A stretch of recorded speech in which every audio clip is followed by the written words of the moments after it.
তো গাইস, আমরা বেরিয়ে পড়েছি কিছু কেনাকাটা করার জন্য। আর কি কি কেনাকাটা করি, কিসের জন্য কেনাকাটা করছি, তো চলো তোমরা কন্টিনিউ ব্লগটা দেখতে থাকো। তো যাই হোক, মা আর আমি রেডি হয়ে নিয়ে বেরিয়ে পড়েছি। তো তারপরে বাজারে চলে এসেছি।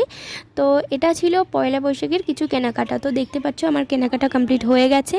তো তারপরে আমরা বাড়ি যাচ্ছি। তো তারপরে বাড়ি পৌঁছে গেছি। বাড়ি পৌঁছে এসে তোমাদের দেখিয়ে দিই কী কী কেনাকাটা করেছি, তোমরা দেখতে থাকো।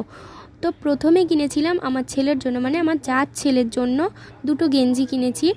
তো ওকে তো নরম দিতেই হবে, মানে সফটের ভিতরে আর কি। তো দুটোই সফটের ভিতরে ছিল দুটো গেঞ্জি। তো তারপরে আমি একটা নাইটি নিয়েছি। তো তারপরে কিনেছি আমার বোনের জন্য, মানে ছোট ননদের জন্য কেনাকাটা করেছি। তো তারপরে আমি দুটো থ্রি পিস নিয়েছি। তো সেই দুটো থ্রি পিস তোমরা দেখো। তো তোমাদের কোনটা ভালো লাগবে অবশ্যই কিন্তু কমেন্টে জানাতে ভুলবে না। তো এটা ছিল পিঙ্কের ভিতরে।